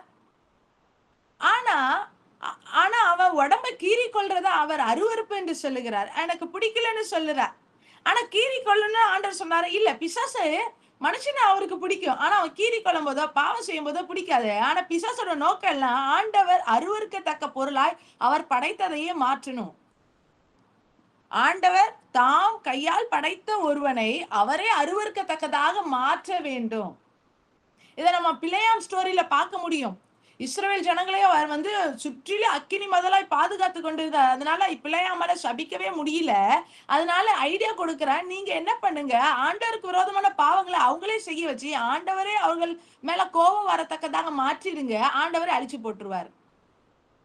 அப்ப பிசாசோட எப்பவுமே மெயினான நோக்கம் என்ன அப்படின்னா, ஆண்டவர் படைத்தது எல்லாவற்றையும் அவரே அருவருத்து அவரே அழிக்கணும். இதுதான் அவனுடைய நோக்கம். அப்போ நம்ம பாக்குற உலகத்துல பாக்குற பல இண்டஸ்ட்ரியில எல்லா மனுஷர்களுக்கான ஒரு நோக்கம் உண்டு. மனுஷன் ஒவ்வொருத்தனும், சில பேருங்க ஃபேஷன் இண்டஸ்ட்ரியில ஒர்க் பண்றதுக்காகவே படைக்கப்பட்டிருப்பாங்க. அதுல இந்த இண்டஸ்ட்ரி எல்லாம் பொலிட்டிக்கலா இருக்கட்டும், மத்த அட்மினிஸ்ட்ரேஷனா இருக்கட்டும், எதுவுமே இப்பொழுது அது அசுத்தமாய் அருவருக்கத்தக்கதா இருந்தாலும் ஆண்டவருக்குன்னு அந்த துறையை குறித்த ஒரு நோக்கம் இருக்கு, அந்த ஃபீல்ட குறித்த ஒரு நோக்கம் இருக்கு. இப்படியாக மாறணும், ஃபேஷன் இண்டஸ்ட்ரி இப்படி மாறணும், சினிமா இண்டஸ்ட்ரி இப்படி மாறணும். அவரு அதுக்குன்னு ஒரு நோக்கத்தை படிச்சிருக்க. தனி மனுஷனுக்கு மட்டும் நோக்கம் இல்ல, ஒரு குடும்பத்துக்கு ஒரு நோக்கத்தை அவர் உண்டாக்கி வைத்திருக்கார். ஒவ்வொரு குடும்பமும் இணையும் போது இவர்களை கொண்டு நான் இந்தந்த காரியத்தை நிறைவேற்றணும்னு ஒரு நோக்கம் உண்டு. அது மட்டும் இல்ல, இந்த டெக்னாலஜின்ற அந்த துறையை அவர் பார்க்கும்போது, எனக்கு இந்த டெக்னாலஜி வச்சு நான் இந்த வேலையெல்லாம் முடிக்கணும்ன்ற அந்த நோக்கத்தோட தான் அவர் அதெல்லாம் உருவாக்குனார். அதனாலதான் அவர் உலகத்துல அலோ பண்ணார். இதெல்லாம் பிசாசு, போனு, கம்ப்யூட்டர் இதெல்லாம் உருவாக்குனது பேய் இல்ல. அது ஆண்டவர் தாம் படைத்த மனுஷன், அவர் கொடுத்த ஞானத்தினால இதெல்லாம் உருவாக்குனார். ஆனா பிசாசோ அதை அருவருக்கத்தக்க பொருளாக, தேவனுக்கு பிரியமில்லாத காரியங்களை செய்ய வைக்கிற பொருளாக அதை மாற்றினான். அப்போ இதுல நம்ம பார்க்கும்போது, உலகத்துல படைக்கப்பட்ட ஒவ்வொரு மனுஷனுக்கும் நோக்கம் இருக்கு, உலகத்துல இருக்க எல்லா துறைக்குமே நோக்கம் இருக்கு. எல்லாருமே ஒரே காரியத்தை செய்யறதுக்கு இல்ல, எல்லாருமே சர்ச்சில் ஊழியம் செய்யறதுக்கு மட்டும் இல்ல. சில பேருங்க அவங்க ஐடி கம்பெனில போய் ஊழியம் செய்யணும், சில பேருங்க மெடிசினல் இண்டஸ்ட்ரியில ஊழியம் செய்யணும், சில பேருங்க என்ஜிஓஸ்ல ஊழியம் செய்யணும், சில பேருங்க மெக்கானிக்கல் திங்ஸ் அந்த இண்டஸ்ட்ரீஸ்ல போய் ஊழியம் செய்யணும். ஆனா அவருடைய சித்தத்தை செய்யணும். அவர் எல்லாத்துக்குமே ஒரு நோக்கத்தை வச்சிருக்காரு. ஃபேஷன் இண்டஸ்ட்ரினா இப்படிதான் இருக்கணும். முக்கியமான நோக்கம் என்னன்றதை நம்ம வாசிக்கும் போது ஏசாயா 43:7, இந்த ஜனத்தை எனக்கென்று ஏற்படுத்தினேன், இவர்கள் என் துதியை சொல்லி வருவார்கள். புதிய ஏற்பாட்டுல நம்ம வாசிக்கும் போது அவர் படைத்த நோக்கம் இது எல்லாத்தையும் நான் முதல் சொன்னேன். ஆதாம படைத்ததுக்கு இந்த நோக்கம் இருக்குது. பண்படுத்தவும் காக்கவும் வச்சாரு, பலிக்கு பெருகவும் ஆண்டுகோளும் வச்சாரு. ஆனா இது எல்லாத்துக்கும் மேல நோக்கம் என்னன்னா, நீங்கள் எதை செய்தாலும், உண்டாலும் குடித்தாலும் எதை செய்தாலும் தேவனுடைய நாம மகிமைக்கென்று செய்யுங்கள். நோக்கம் ஆண்டவர் உலகத்துல படைச்ச துறைகளா இருக்கட்டும், மனிதர்களா இருக்கட்டும், எதுவா இருக்கட்டும், நோக்கம் ஒண்ணு, அவரை மகிமைப்படுத்துறது. ஒண்ணு வாயால, இல்ல கைகளின் கிரியைகளால. அவருடைய ஞானத்தை புதுசு புதுசா கிரியேட் பண்றது நிமித்தம், புதுசு புதுசா காரியங்களை உருவாக்குறது நிமித்தம் அவரை மகிமைப்படுத்துவோம். எப்படி? அவருடைய சாயல படைக்கப்பட்ட நாம், அவர் உருவாக்குறவர், அவர் சிருஷ்டி கர்த்தர், நம்மளும் உருவாக்குகிறோம் புதுசு புதுசா காரியங்களை. அவருடைய சாயல், அவர் அன்புள்ளம் கொண்டவர், அவர் மன்னிக்கிறவர், இதெல்லாம் நம்ம காட்டும் போது அவர் பொறுமையுள்ளவர். இந்த சாயலை நம்ம பிரதிபலிக்கும் போது அவர் மகிமைப்படுத்துகிறோம்.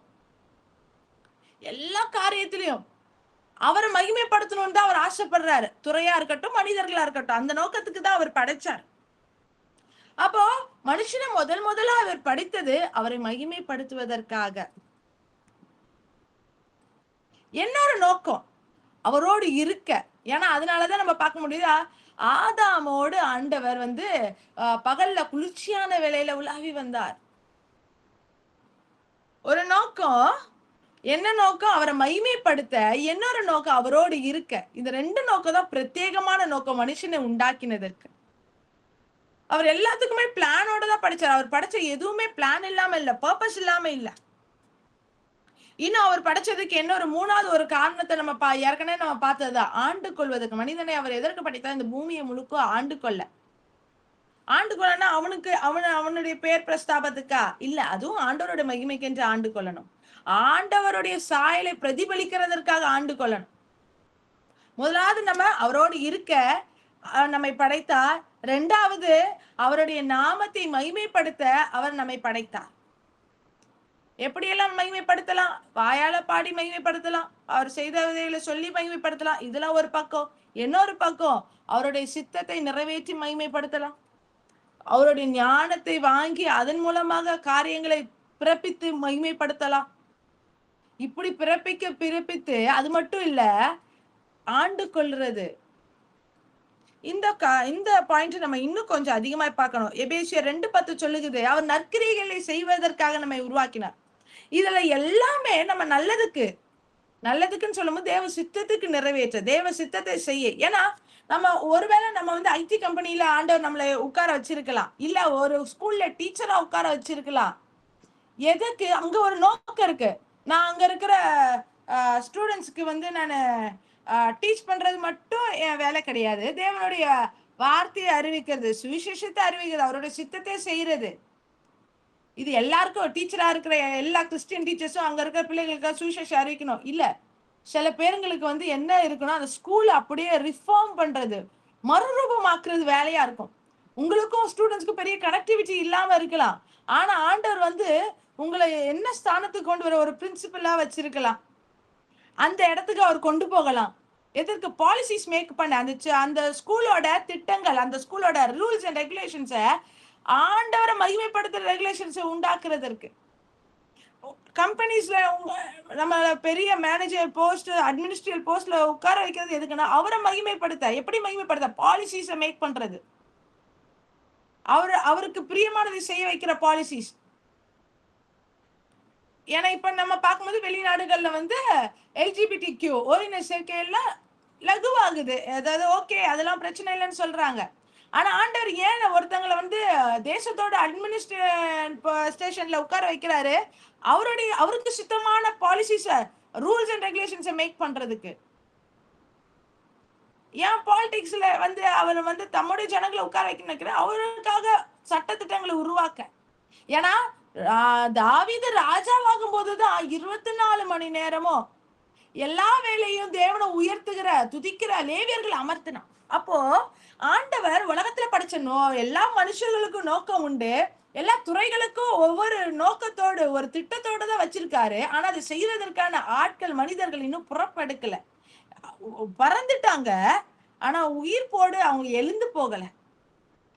முதலாவது அவரை மகிமைப்படுத்த நம்மை அவர் படைத்தார். இரண்டாவது அவரோடு இருக்க, அவரோடு உறவு கொள்ள அவர் படைத்தார். நற்கிரியைகளை செய்ய அவர் படைத்தார். அவருடைய சித்தம் என்று இந்த ஜனத்தை எனக்கென்று ஏற்படுது. அவருக்கு சித்தமானவைகளை செய்ய அவருக்குன்னே நம்மளை படைத்தார். அவருக்கு சித்தமானது இதை நம்ம பார்த்தோம். முதலாவது நம்ம ஆவிக்குரிய யுத்தம்னா என்னன்னு பார்த்தோம். ஆவிக்குரியனா என்னன்னு பார்த்தோம். அது கண்ணுக்கு புலப்படாத நிகழ்வுகள், நிலைகள் எல்லாம். யுத்தம்னா ரெண்டு எதிரெதிர் நோக்கமுடைய குழுக்களுக்கு இடையே நடக்கிற போர், சண்டை, அததான் யுத்தம்னு பார்த்தோம். இதுல ஆவிக்குரிய உயிரினங்களை குறித்து பார்த்தோம். தேவன் ஆவியா இருக்கிறான், மனுஷன் பிசாசாவியா இருக்கிறான், அங்க இருக்கிற தேவதூதர்கள் ஆவியா இருக்கிறாங்க. மனுஷனுக்கு ஆவி இருக்கு, ஆனா அவன் ஆத்மா உடையவனா இருக்கான், அவன் சரீரத்துக்குள்ள வாழ்கிறவனா இருக்கான். ஏன் மனுஷனுக்கு மட்டும் சரீரம்? ஏன்னா ஆண்டவர் இந்த உலகத்துக்குள்ள படைச்சு அவனை உட்கார வச்ச நோக்கம் அவனுக்கு மட்டுமே கொடுத்திருக்கிறார். இந்த சரீரத்தை ஒரு நோக்கத்தோட அவனை படைச்சு இந்தந்த துறைகள்லாம் உருவாக்கணும், அவன் இந்தந்த கருவிகளை அவன் உருவாக்கணும் உட்கார வச்சிருக்காரு. கூட அவன் மட்டும்தான் ஆளுகை செய்யணும்னு வச்சிருக்காரு. அதுக்காக அவர் பெர்மிஷன், எப்படிப்பட்ட பெர்மிஷன்? இந்த சரீரம் சும்மா ஏனோ நம்ம சொல்லுவோம் இந்த சரீரம் மண்ணுக்கு உள்ளது, அதெல்லாம் ஒண்ணும் கிடையாது. ஆனா ஆண்டவர் கொடுத்ததுக்கு நோக்கம் இருக்கு. இந்த சரீரம் இல்லாத எந்த உயிரினமும் இந்த உலகத்துக்குள்ள உள்ள வர முடியாது. இந்த சரீரம் இல்லாத, அது ஆண்டவரா இருக்கட்டும், அது பேயா இருக்கட்டும், அது ஏஞ்சல்ஸா இருக்கட்டும், இந்த சரீரம் இல்லாத எந்த உயிரினமும் உள்ள வர முடியாது. சரீரம் உள்ள ஒரு மனுஷன் வேலை செய்ய முடியும். இது வரைக்கும் நம்மளுக்கு புரிந்திருக்கும்னு நினைக்கிறேன். ஆண்டவர் எல்லாத்தையும் நேர்த்தியா படைத்துட்டார். நம்ம சங்கீதம் 8:6 வாசிக்கலாமா? 8:6 வாசிக்கிறேன்.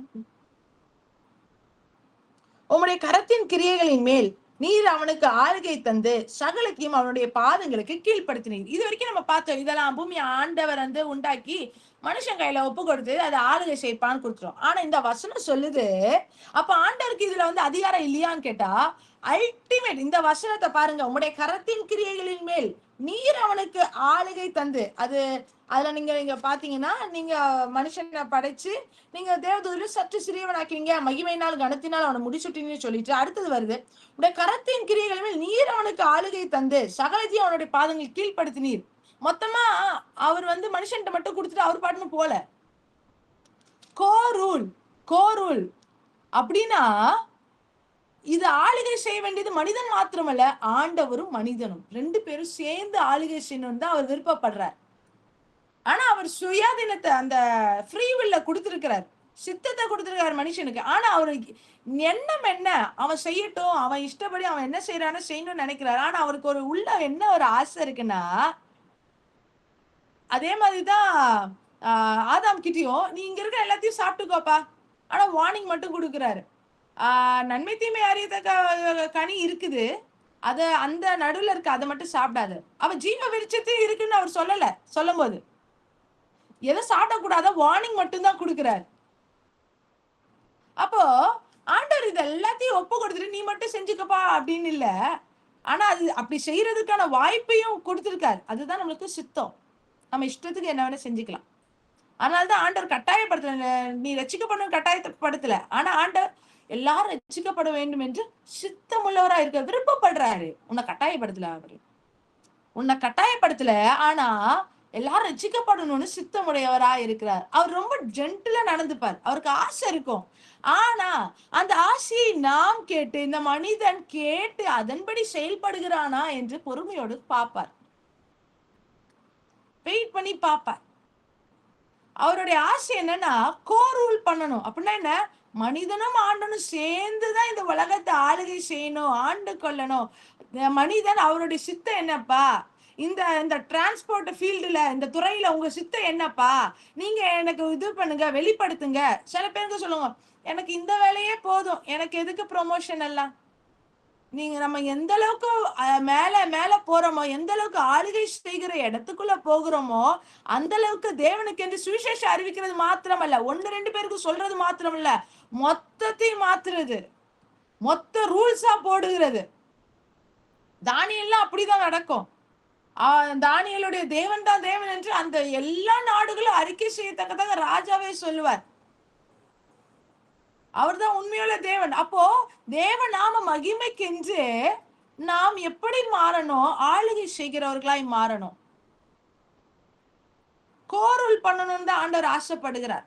நம்ம இஷ்டத்துக்கு செய்யறதுல அவருடைய சித்தத்தை கேட்டு அவருடைய சித்தத்தை இந்த பூமியில செய்யறணும். அவருடைய சாயலை இந்த பூமியில பிரதிபலிக்கணும். சாயல்னு சொல்லும் போது அவருடைய குணாதிசயங்கள், குணம்னு சொல்லும் போது அவருடைய அன்பு, அவருடைய மனதுருக்கம் அதுவும் வரும். ஞானம், ஆளுக, அவருடைய பக்தி, வைராக்கியம் கூட அவருடைய குணத்துல உண்டு. அதை மட்டும் நம்ம டீலிங்ல விட்டுருவோம் எப்பவுமே. அப்போ இது எல்லாத்தையும் நம்ம இந்த உலகத்துக்கு நம்ம என்ன பண்ணணுமா, பிரதிபலிக்கிறதுக்கு தான் இந்த மனுஷனை படைத்தார். சரி, இதெல்லாம் படைச்சார். இது வரைக்கும் நம்ம புரிஞ்சுது. தனியா மனுஷன் ஆளுகை செய்யறதுக்கு அவர் சொல்லல. கோரூல் அப்படின்னா 2 பேர் சேர்ந்து ஆளுகை செய்யணும். மனுஷன் தேவ சித்தத்தை அறிந்து, தேவ சித்தத்தை நான் ஃபேஷன் இண்டஸ்ட்ரியில எப்படி செய்யணும், தேவ சித்தத்தை நான் எப்படி இந்த எஜுகேஷன் டிபார்ட்மெண்ட்ல நான் செய்யணும், முக்கியமா என்ன இந்த இன்ஸ்டிடியூஷன்ல உட்கார வச்சிருக்கீங்க, இதுல நான் எப்படி செய்யணும், இதுக்குதான் அவர் படைத்தார். இது வரைக்கும் நம்மளுக்கு புரிஞ்சுது. இன்னும் கொஞ்ச நேரம் ஒரு 15 நிமிடத்துல நம்ம இன்னைய நாளைக்குள்ள இதை முடிக்க போறோம். இதெல்லாம் தெரிஞ்சுக்கிட்டார், இதெல்லாம் படைச்சு முடிச்சிட்டார். இது வரைக்கும் நம்மளுக்கு புரிஞ்சுது. ஆனா அவர் சித்தப்படிதான் இந்த பிளான் எல்லாம் இது வரைக்கும் உலகத்துல நடந்துதா அப்படின்னு கேட்டா நடக்குது. ஆனாலும் அவருடைய சித்தம் இல்லாம, அவருடைய விருப்பம் இல்லாத நிறைய காரியங்கள் நடக்குது.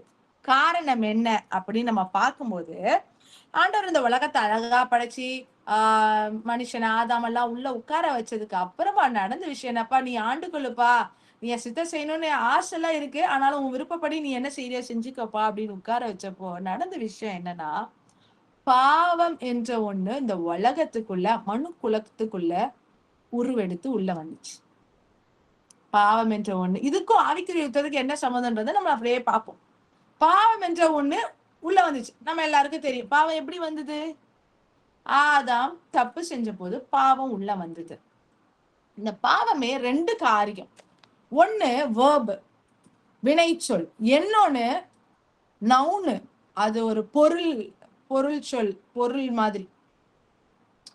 ஆதாம் பாவம் செய்தான், அது வினை, அது ஆக்ஷன், அது வேர்ப். அந்த பாவத்து நிமித்தம் உள்ள வந்தது என்னன்னா பாவம், மரணம். வசனம் சொல்லுது, இயேசு கிறிஸ்துவினாலே பாவம், ஜீவனுடைய ஆவியின் பிரமாணம் என்னை பாவம் மரணம் என்ற பிரமாணத்தில் இருந்து விடுதலையாக்கிற்றே. இந்த பாவம் மரணம் எப்போ உலகத்துக்குள்ள வந்ததுன்னா, வினைச்சொல், வினையாகிய பாவம், செயலாகிய பாவத்தை ஆதாம் செய்யும் போது பாவம் மரணம் நம்ம ரத்தத்துக்குள்ள புகுந்தது. பாவம் மரணம் நம்ம ரத்தத்துக்குள்ள என்ன ஆச்சா, புகுந்தது. அது டிஎன்ஏக்குள்ள கலந்துடுச்சு. நான் சொல்றது இது ஒரு பொருளா இல்லைன்னா ஒரு திரவியமா நீங்க கன்சிடர் பண்ணிக்கோங்க. ஒரு ஒரு இன்ஜெக்ஷன் நினைச்சுக்கோங்க, ஒரு வைரஸ் இன்ஜெக்ஷன் மாதிரி பாவம் நம்ம ரத்தத்துக்குள்ள போயிடுச்சு. மனுக்குலத்தோட ரத்தத்துக்குள்ள பாவம் உள்ள புகுந்துடுச்சு,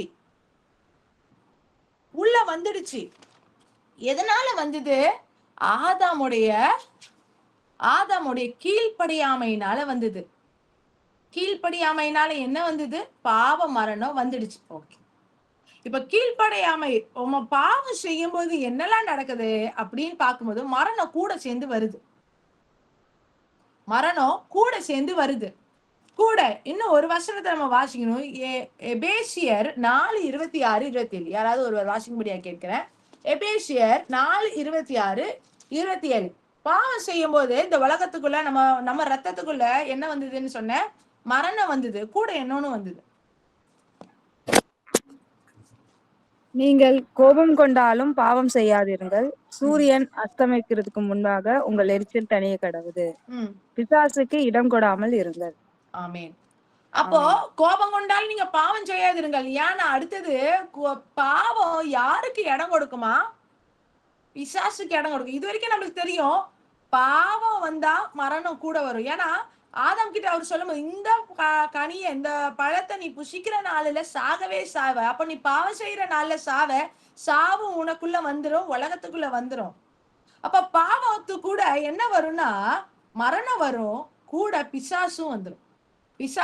பிசாசு வருது இல்ல, அது ஏற்கனவே இருக்குது. பிசாசுக்கு இடம் வந்துடும். பிசாசு ஆளுகை செய்ய, பிசாசு தன்னுடைய கிரியைகளை நடப்பிக்கத்தக்கதாக இடம் உண்டாகும். எப்போ? நம்ம பாவம் செய்யும் போது. நம்ம பாவம் செய்யும் போது மரணம் வருது, கூட பிசாசுக்கு இடமும் உண்டாகுது. அதுதான் இந்த எபேசியர் 4:26-27 சொல்றது நமக்கு. இந்த பாவத்தோட ஒரு சுவாபத்தை மட்டும் நான் சொல்றேன். அதாவது நான் சொல்றது ரத்தத்தோட கலந்திருக்கலாம் அந்த பாவம், வினை சொல்லாகிய பாவம் அல்ல. இந்த பாவம் உள்ள வந்துடுச்சு, அது வரைக்கும் ஆதாமுக்கு கிடையாது. அவன் பாவம் செய்தனால பாவி, நம்ம பாவத்திலே பிறந்தனால பாவி. இப்ப இருக்கிற ஆதாமை தவிர்த்து மத்த எல்லாருமே பாவத்துல பிறந்தனால அவங்க பாவி. ஆதாம் மட்டும்தான் பாவம் செய்தனால பாவி. ரெண்டுத்துக்குள்ள வித்தியாசம் தெரியும். நம்ம உடலுக்குள்ள ரத்தத்துக்குள்ள பாவமாகிய சுவாபம் கலந்து இருக்குது. இந்த பாவ சுவாபத்துக்குள்ள ஒரு குணாதிசயம் என்ன தெரியுமா? பாவத்துக்குள்ள ஒரு குணாதிசயம் என்னன்னா, திருப்பி திருப்பி பாவம் செய்ய வைக்கும். நீ ஏன் பாவம் செஞ்ச? பாவ குணம் என்கிட்ட இருக்கிறனால நான் பாவம் செஞ்சேன். பாவ குணம் இருக்கிறனால நான் பாவம் செஞ்சேன். இது ஒரு சைக்கிள் மாதிரி. பாவ குணம் இருக்கிறனால பாவம் செஞ்சேன், பாவம் செஞ்சனால பாவ குணம் வருது. இது அப்படியே ரிப்பீட் ஆகி உள்ள இருக்க பாவ குணத்தை என்ன பண்ணுதுன்னா ஸ்ட்ராங் ஆக்கிக்கிட்டே இருக்கு.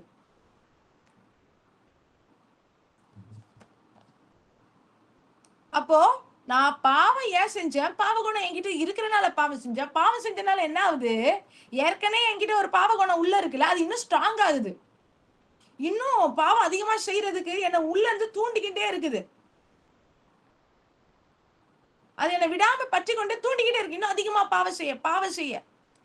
அதனால நீங்க அடிக்ஷன்ல, அடிமைத்தனத்துல இருக்கிறவங்களை நீங்க பார்க்கும்போது, அவங்களுடைய நீங்களே எதாவது அடிக்ஷன்ல இருக்கும்போது பார்க்கும்போது, ஒரு காரியத்தை நம்மளுக்கு ஒரு சின்ன காரியம் கிடையாது. அது ஒரு டீ குடிக்கிற காரியமோ இதுனா அந்த டைம் ஆனா குடிக்கணும், அந்த டைம் ஆனா இதை சாப்பிடணும் அப்படின்ற ஒரு ஆர்வம், ஒரு தூண்டுதல் இருந்துகிட்டே இருக்கும். ஆனா ஒரு நாள் அவாய்ட் பண்ணி பாருங்களேன், கஷ்டப்பட்டு எப்படியாவது ஆண்டவர்கிட்ட கிருபையை கேட்டு அவாய்ட் பண்ணி பாருங்க. அடுத்த நாள் அவாய்ட் பண்ணுங்க, 3 நாள் 4வது நாள் கொஞ்சம் குறைஞ்சிருக்கும், அதோட வீரியம் குறைஞ்சிருக்கும். ஏன்னா பாவத்தோட டெம்டேஷன் நம்ம அவாய்ட் பண்ண ரிஜெக்ட் பண்ண ஒவ்வொரு நாள் அதை நான் அது தப்பு பண்ணலனாலும் நான் மறுபடியும் பண்ணி விழுந்துடுறேனே, அப்புறம் நான் ட்ரை பண்றதே வேஸ்ட்னா இல்ல. ட்ரை பண்ண அதோட வீரியம் என்ன ஆகும்னா, அந்த பாவ குணத்தோட வீரியம் குறைஞ்சிக்கிட்டே இருக்கும். அப்ப பாவத்தோட நம்ம உடல்ல இருக்கிற அந்த பாவத்தோட ஒரு குணாதிசயம் என்னன்னா, திருப்பி பாவம் செய்ய வைக்கும். அந்த பாவம் செய்யறத அந்த வீரியத்தை கூட்டும். அப்ப பாவத்தோட என்ன வரும்? மரணம் வரும். கூட பிசாசுக்கு நம்ம இடம் கொடுக்கிறோம். பிசாசு நம்ம ஆவி, ஆத்மா, சரீரத்தை எதை வேணா தொட, எதை வேணா ஆளுகை செய்ய, எதை வேணா எப்படி வேணா அவனை உலகத்துக்குள்ள வருவதற்கு இடம் உண்டாயிடுச்சு. எப்போ? பாவம் செய்யறது நிமித்தம். இப்ப இதுல மரணம் நம்ம பார்த்தோம், பாவத்தோட ஒரு குணத்தை நம்ம பார்த்தோம். ஒண்ணு, பாவம் திருப்பி செய்ய வைக்கும். பாவ குணத்தினால பாவம் செஞ்சனால மறுபடியும் பாவ குணம் என்ன ஆகுது? வீரியம் அதிகமாகுது. இன்னும் எனக்கு அதிகமாகிக்கிட்டே இருக்கு. மரணத்தை குறித்து நம்ம பார்க்கலாம். மரணம் இதுல நம்ம முதலே பார்த்த மனுஷனுக்குள்ள ஆவி, ஆத்மா, சரீரம் 3 காரியம் இருக்கு. அதே மாதிரி மரணத்துல 3 வகையான மரணம் உண்டு. மரணம் என்றால் என்ன அப்படின்னா, ஒரு உயிரினத்தோடு உயிர் கொடுக்கிற பொருளை பிரிக்கும் பொழுது மரணம் உருவாகிறது. மரணம் எப்போ உருவாகுதா? ஒரு உயிரினத்துக்கு தேவை, அது அசைய, கொல்ல, பேச, நடமாட என்ன வேணும்? உயிர் வேணும். ஆனா அந்த உயிர் கொடுக்கிற அந்த சோர்ஸ், உயிர் கொடுக்கிற அந்த சாதனத்திலிருந்து அதை பிரிக்கும் பொழுது மரணம் உருவாகிறது. ஆவி, அடுத்த ஸ்லைடு பார்ப்போமா? ஆவியை பார்ப்போமா? ஆவி, ஆத்மா, சரீரம். ஆவியில என்ன இருக்கு, ஆத்மால என்ன இருக்கு, சரீரத்துல என்ன இருக்குன்ற ஒரு வித்தியாசத்தை மட்டும் நம்ம பார்த்துட்டு இந்த நாள்ல நம்ம முடிச்சிடலாம். ஆவி, ஆத்மா, சரீரம். ஆவில 3 பகுதி இருக்குது. மனுஷனுக்குள்ளே 3 பகுதி ஆவி, ஆத்மா, சரீரம் இருக்கு. ஆவிலே 3 பகுதி இருக்கு. ஒண்ணு, தேவனோடு உள்ள உறவு. நம்ம தேவனை ஆவியில ஆராதிக்கிறோம்னு சொல்றோம்ல, உறவு, தேவனோடு உறவு வைக்கிறோம், தேவனோடு பேசுறோம், உறவாடுகிறோம் சொல்றோம்ல. எங்க அவரு கனெக்ட் பண்ணுவாருன்னா ஆவியில தான் கனெக்ட் பண்ணுவார். மனுஷனுக்கு ஒண்ணு இந்த ஆசீர்வாதம் உண்டு. ஏன்னா ஆவி, ஆத்மா கண்ணுக்கு தெரியாது, சரீரம் மட்டும் தான் நம்மளுக்கு கண்ணு தெரியும். ஆத்மா இருக்குதுன்றது நம்மளால குறிப்பால அறிந்து கொள்ள முடியும். ஒருத்தங்க அழுகுறாங்க, சிரிக்கிறாங்க, அவங்க வேதனைப்படுறாங்க, குறிப்பால அறிந்து கொள்ள முடியுது. ஆவி இருக்கிறது அவ்வளவா தெரியாது. ஆனா உள்ளுணர்வு ஒரு தனிப்பட்ட மனுஷனுக்கு தெரியும். உள்ளுணர்வு பேசும். திடீர்னு ஞாபகம் வரும், ஒருத்தங்களை ஞாபகம் வரும், திடீர்னு இப்படி ஆயிருமோன்ற எண்ணம் வரும், திடீர்னு ஒரு ஐடியாஸ் வரும். இதெல்லாம் எங்க இருக்குன்னா ஆண்டவர் ஆவியில தான் போடுவார். அந்த உள்ளுணர்வு, அதுல 3 பகுதியை நம்ம பார்க்கணும். தேவனோட உள்ள உறவு, அது வந்து தேவனோட வர்ஷிப் பண்றது, உறவாடுகிற அந்த பகுதி. அடுத்த உள்ளுணர்வுன்ற ஒரு பகுதி, அதுதான் அது வந்து கிட்டத்தட்ட ஒரு கெப்பாசிட்டி மாதிரி.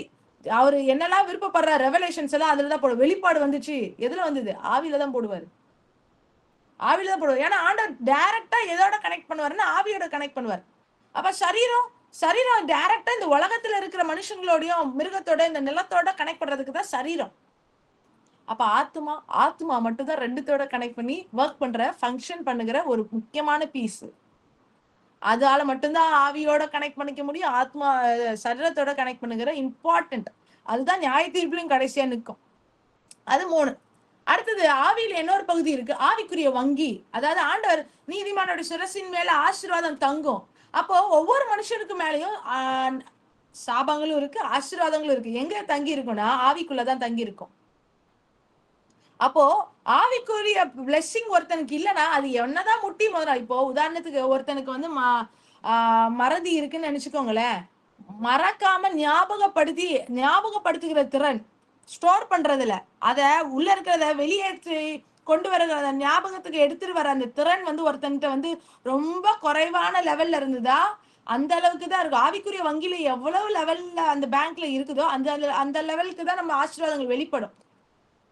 ஏன்னா அது வந்து ஊற்று அப்படின்னு தான் சொல்லுவாங்க. அப்ப ஆவிக்குரிய வங்கி, சாபங்களும் அதுக்குள்ளதான் இருக்கும், ஆசீர்வாதங்களும் அதுக்குள்ளதான் இருக்கும். இததான் பிசாசு திருட முடியும், கொல்ல முடியும், அழிக்கவும் முடியும். நம்மளுடைய திறமைகள், ஆண்டவர் கொடுக்கிற கிருபா வரங்கள் எங்க ஸ்டோர் ஆகும்னா அந்த ஆவிக்குரிய வங்கி, அந்த ஆவி. அடுத்தது ஆத்மாவை பார்ப்போம். அடுத்தது அது ஆத்மால என்னெல்லாம் இருக்குன்னா சிந்தை, நம்மளுடைய மைண்டு, நம்மளுடைய யோசிக்கிற திறன், கற்பனை பகுதி, ஞாபக பகுதி, அதெல்லாம் சிந்தை. அடுத்தது ஆத்மால என்ன இருக்கும்? உணர்ச்சி, இமோஷன்ஸ், அழுகை, துக்கம், சந்தோஷம். அடுத்து சித்த பகுதி அப்படின்னா சூஸ் பண்ற அந்த எபிலிட்டி. எனக்கு இது வேணும், எனக்கு இது பிடிச்சிருக்கு, இந்த கலர் ட்ரெஸ் தான் எனக்கு பிடிச்சிருக்கு, அது பிடிக்கல, எனக்கு காஃபி பிடிக்கல, எனக்கு டீ தான் பிடிச்சிருக்கு, இந்த மாதிரி சொல்றது சித்தம். அது வந்து எங்க எது சூஸ் பண்ணணும்னா ஆத்மா தான் சூஸ் பண்ணும். அதுலதான் அந்த ஆத்மாவை தான் பைபிளை நம்ம அதிகமாக வாசிக்கும் போது மனம், இருதயம்னு இருக்கும். கூட அந்த ஆத்மாலதான் விசுவாசம், நம்பிக்கைகள், அதெல்லாம் அங்கதான் இருக்கும். சில நம்பிக்கைகள் உண்டுல, இவங்க இப்படிதான் நடப்பாங்க, இப்படிப்பட்டவங்க இப்படிதான் பிஹேவ் பண்ணுவாங்க, இந்த ஊர்ல இருக்கவங்க இப்படிதான் பேசுவாங்க. இந்த நம்பிக்கைகள்லாம் எங்க இருக்குன்னா ஆத்மாலதான் இருக்கு. அடுத்தது சரீரத்துலதான் உறுப்புகளும் அவயங்களும் இருக்குது. நம்ம பார்க்க முடியும். கண்ணு மூக்கு வாய் உள்ள இருக்கிற உறுப்புகள், ஹார்ட், லங்ஸ், லிவர், இதெல்லாம். அப்போ ஒரு மனுஷனுக்குள்ள இந்த 3 காரியம் இருக்குது, ஆவி, ஆத்மா, சரீரம். இந்த 3 வகையா இருக்கிற மாதிரி மரணமும் 3 இருக்கிறது. ஆவி மரணம், ஆத்மா மரணம், சரீர மரணம். சரீர மரணம் நமக்கு தெரியும், இந்த உடலை விட்டு உள்ள இருக்கிற இந்த ஜீவன் ஆவி, அதாவது நம்மளுக்கு தெரியும், ஆவி கொடுத்த தேவனிடத்துல திரும்பும், சரீரம் மண்ணுக்கு திரும்பும். அப்ப ஆவி போகும்போது சரீரம் செத்த நிலைக்கு போகுது, அதுதான் சரீர மரணம். அது நம்மளுக்கு தெரியும். அப்போ ஆவி மரணம்னா என்ன? ஆவி மரணம் இந்த சரீரத்துக்கு எது ஜீவன்? உடலுக்கு ஜீவன் வந்து ரத்தம்னு வசனம் சொல்லுது. அப்ப ரத்தம் இங்க சரீரத்துல இருந்து போகும்போது மரணம் ஏற்படுது. ஆவிக்கு அப்ப எது ஜீவனை கொடுக்குது அப்படின்னா தேவனோடு உள்ள உறவு. அதனாலதான் நீங்க சாப்பிடுகிற நாளில் சாகவே சாவாயின்னு சொல்லும் போது அவன் மொத்தமா சாவல, ஏன்னா ரத்தம் இருந்தது அவன் உடல்ல. முதலாவது நடந்தது ஆவிக்குரிய மரணம், தேவனோடு உள்ள உறவு கட்டாயிடுச்சு. தேவனோடு உள்ள உறவு அது கட்டாயிடுச்சு. அதனாலதான் ஆவிக்குரிய மரணம்.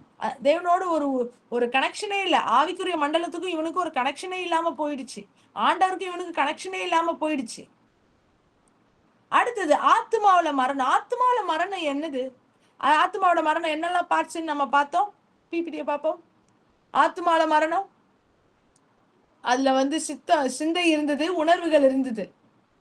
இது எதுவுமே நம்மளால ஒழுங்கா யூஸ் பண்ண முடியல. காரணம் என்ன? ஆத்மாவிலுமே மரணம் ஏற்படுது. இந்த 3த்தையும் ரசிக்க முதலாவது ஆண்டவர் ஏசப்பா நம்ம இந்த உலகத்துக்கு வரும்போது எதை ரசிக்க வந்தாருன்னா ஆவியை ரசிக்க வந்தார். சரீரத்தை எப்ப ரசிக்கிறதா சொன்னாருன்னா அவர் வந்து உயிர் தெழுதல் நடக்கும்போது ரசிக்கிறதா சொன்னார். புது தேகத்தை தருவேன், புது சரீரத்தை தருவேன் அப்படின்னு சொன்னார். ஆனா ஆத்மா மட்டும் தான் டெய்லி நடக்க வேண்டிய ரட்சிப்பின் பகுதி.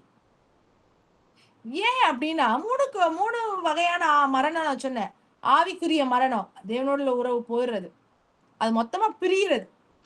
இன்னொரு, ஆண்டவர் நிர்ணயித்த அந்தந்த லெவல், அந்தந்த ஸ்டாண்டர்டை இழக்கும் போதுமே அது மரணம். எப்படிப்பட்ட மரணம்? கொஞ்சம் கொஞ்சமா சாகும். நம்ம சரீரம் பார்த்தாலும் கொஞ்சம் கொஞ்சமா தான் சாகுது. அதே மாதிரி ஆத்மாவும் பார்த்தா கொஞ்சம் கொஞ்சமா அந்த மறதி வருது. கொஞ்சம் கொஞ்சமா என்ன நடக்குது? கொஞ்சம் கொஞ்சமா அந்த மறதி வருது. கொஞ்சம் கொஞ்சமா நம்மளுடைய அந்த திறன் எல்லாம் என்ன ஆகுதுன்னா ஸ்டாப் ஆகி போகுது. இது ஆத்மால ஏற்படுகிற மரணம். ஆனா ஆண்டவர் இந்த ஆத்மாவை மறுபடியும் உயிர்ப்பிக்க நம்மளுக்கு அநேக வாக்கு தத்துவங்களை கொடுத்திருக்கிறார். அதனாலதான் சொல்லியிருக்கு, உன்னதங்களிலே ஆவிக்குரிய ஆசீர்வாதங்களை, சகல ஆசீர்வாதங்களும் உங்களை ஆசீர்வதிச்சிருக்கிறேன். அது ஆத்மாவில் ஏற்படுகிற மரணம். நம்ம உணர்ச்சிகள் சரியா இருக்கிறது இல்ல, சரியா இயங்குறது இல்ல. திடீர்னு ஒண்ணு ஓவரா கோவப்படுது, இல்லைன்னா கோவமே இல்லாம அமைதியாயிருது, ஒண்ணுமே ரியாக்ஷன் கொடுக்காம ஆயிருது. இதுதான் ஆத்மாவில மறதி. அப்படின்னா என்ன? ஆண்டவர் நிர்ணயித்த அந்த ஸ்டாண்டர்டுக்குள்ள இல்ல. ஒண்ணு ஃபுல்லா கட் ஆஃப் ஆகுது, என்னொன்னு ஆண்டவர் நிர்ணயிச்ச அளவுக்கு ஸ்டாண்டர்டா இல்ல. இது ரெண்டுமே மரணம் தான். நம்மளுடைய சரீரத்தை பார்க்கும்போது வியாதிகள், நோய்கள் கொஞ்சம் கொஞ்சமா ஆளுங்க செய்யுது. இதெல்லாம் எப்ப வந்தது? ஆதாம் செய்த பாவத்தை நிமித்தம் தான் பாவ மரணம் ரெண்டும் நம்மளுக்குள்ள வந்தது. ஆவில மரணம் ஏற்பட்டது, ஆத்மாவில ஒரு சரியான ஒரு தெளிவில்லை. ஏன்? அந்தகார லோகாதிபதி நம்மளுடைய மனங்களை என்ன பண்ணி வச்சிருக்காங்க, கண்களை என்ன பண்ணி வச்சிருக்கானா, அதாவது புத்தி, மனக்கண்கள்னு சொல்லும் போது புத்தி, அதை குருடாக்கி வச்சிருக்கிறான். கொஞ்சம் கொஞ்சமா மரணத்துக்கு ஏதுவாக நடத்தி கொண்டு இருக்கிறான். சரீரத்துல நோய்கள், வியாதிகளை கொடுத்து அவன் மரணத்துக்கு ஏதுவாக நடத்தி கொண்டு இருக்கிறான். 3 வகையான மரணம். அப்ப பாவத்தோட மரணம் வருது. பாவத்தோட நம்ம யாருக்கு இடம் கொடுக்கிறோம்? பிசாசுக்கு இடம் கொடுக்கிறோம். பாவத்தோட ஒரு குணாதிசயம் திருப்பி பாவம் செய்ய தூண்டும். பாவம் மரணம் எப்படின்னா ஒரு விஷம் நிறைந்த அம்பு மாதிரி நம்ம நினைச்சுக்கலாம். விஷம் நிறைஞ்ச அம்பு மாதிரி. இப்போ ஒருத்தன் மேல அம்பு விடுறாங்க, விஷம் நிறைஞ்ச அம்பு விடுறாங்கன்னு வச்சுக்கோங்களேன். அந்த அம்பு விட்ட உடனே அது ஒரு வலி இருக்கும் அவனுக்கு. சரி, அம்பை மட்டும் தூக்கி போட்டாலும் அந்த காயம் இருக்கதான் செய்யும். ஆனா உள்ள போன விஷம் பரவிக்கிட்டே இருக்கும். அதே மாதிரி இந்த அப்போ பாவத்து நிமித்தம் வந்த அந்த மரணம் உள்ள பரவிக்கிட்டே இருக்கு. எப்போ அது உயிர்ப்பிக்கப்படும்? ஏசப்பாவை நம்ம ஏற்றுக்கொள்ளும் போது, அவருடைய ஜீவனை அதிகமா நம்ம உள்ளுக்குள்ள அதை இது பண்ணும் போதுதான் அது மறுபடியும் நம்ம உயிர்ப்பிக்கப்படுகிறோம். மறுபடியும் நம்ம என்ன ஆகுறோம்? ஜீவனுக்குள்ள வருகிறோம். அதனாலதான் வசனம் சொல்லுது, யோவான்ல அவர் சொல்லும் போது சொல்லியிருக்கிறாரு, திருடன் கொல்லவும் அழிக்கவும், திருடவும் கொல்லவும் அழிக்கவும் வருகிறான், அஞ்சி உயரென்று நானும் அவைகளுக்கு ஜீவன் கொடுக்கவும். இந்த 3 மரணத்திலிருந்து மாத்தம் வந்து ஆண்டவர் வந்தார். ஜீவனை கொடுக்க, ஆவிக்கு ஜீவனை கொடுக்க, ஆத்மாவுக்கு ஜீவனை கொடுக்க, சரீரத்துக்கு ஜீவனை கொடுக்க யார் வந்தா? ஏசப்பா வந்தார். இது வரைக்கும் நம்ம பார்த்தோம். ஆவிக்குரிய யுத்தம்னா என்னன்றத பார்த்தோம். ஆவிக்குரியனா கண்ணுக்கு புலப்படாத நிகழ்வுகள், நிலைகள். யுத்தம்னா 2 எதிரெதிரே நோக்க முடிய குழுக்களுக்கு நடக்கிற சண்டை. மனுஷனும் ஆவி வச்சிருக்கிறான். ஆனா ஆண்டவர், பிசாசு, ஏஞ்சல்ஸ் எல்லாம் ஆவி உயிரினங்களா இருக்கிறாங்க. மனுஷனுக்கு மனுஷன் ஆத்மாவா இருக்கிறான். அவன் தேகத்துக்குள்ள வாழ்றான். ஏன் தேகத்துக்குள்ள வாழ்றான் அப்படின்னா, ஆண்டவர் இந்த பூமியில படைச்சு, இந்த பூமியில ஒருத்தன் இருக்கணும்னா அவனுக்கு தேகம் இருக்கணும்ன்ற லா சட்டத்தை உருவாக்கி வச்சனால மனுஷனுக்கு தேகம் இருக்குது.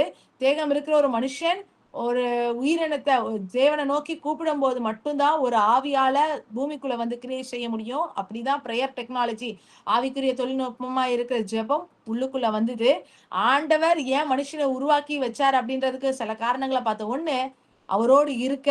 2வது, அவரை மகிமைப்படுத்த நம்ம ஆண்டவர் வந்து உலகத்துல படைச்சு வச்சார். அது மட்டும் இல்ல, இந்த பாவம் அவர் நோக்கெல்லாம் நல்லா பண்ணி வச்சார். ஆனாலுமே அந்த பாவம், ஆதாமோட கீழ்ப்படியான நிமித்தம் பாவம் வந்தது. பாவத்தோட மரணம் வந்தது.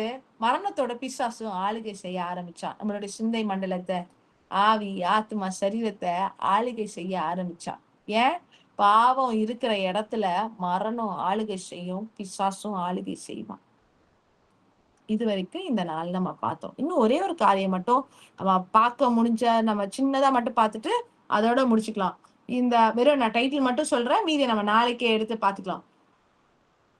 நம்ம நான் சொன்னேன் பாவம் செய்யும்போது பிசாசுக்கு இடம் கொடுக்கணும்னு சொன்னேன். பிசாசுக்கு இடம் கொடுக்கும்போது அவன் என்னெல்லாம் கிரியை செய்கிறான். பாவம் வரும்போது மரணமும் பிசாசும் வருவாங்க. பிசாசுக்கு நம்ம வாழ்க்கையில, நம்ம குடும்பத்துல, நம்ம உறவுகள்ல இடம் கொடுக்கும்போது அவன் என்னெல்லாம் செய்வான். இது ஆதாமுக்கு சொல்லலாம். என்னெல்லாம் இப்ப ஆதாமே நீ பிசாசுக்கு இடம் கொடுக்காத, இதெல்லாம் செய்வான்னு சொல்லலாம். ஆனா நம்மளுக்கு அப்படி இல்ல. நம்ம பாவத்திலே பிறந்து ஏற்கனவே ஒரு பெரிய ஒரு சிஸ்டம்குள்ள நம்ம இருக்கனால அவன் இது வரைக்கும் என்னெல்லாம் பண்ணி வச்சிருக்கிறான். பிசாசுக்கு இடம் கொடுக்கும்போது முதலாவது யோவான் 8:44 படி, வெளிப்படுத்தல 12:9 படி அவன் என்ன பண்ணுவான்? வஞ்சிப்பான். எப்படி வஞ்சிப்பான்? ஏவாளை எப்படி வஞ்சித்தான்? பொய்களை சொல்லி வஞ்சித்தான். அவன் வஞ்சிப்பான். அவன் வஞ்சனைக்காரன்.